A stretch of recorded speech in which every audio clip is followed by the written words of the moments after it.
create password on Windows 8.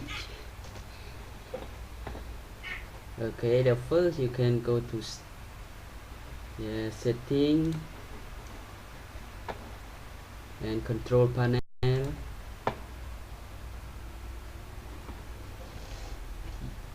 go to select user account and family safety.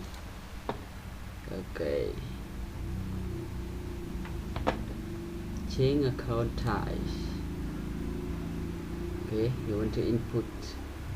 I already input the name administrator. Now I only create password.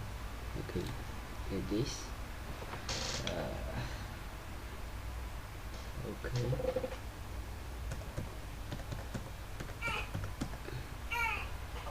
confirm.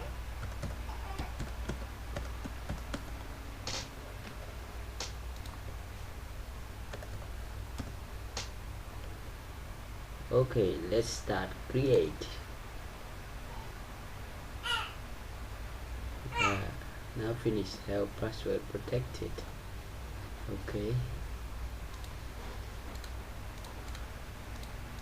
if you want to restart, you can see the password and lock screen. You can input the password.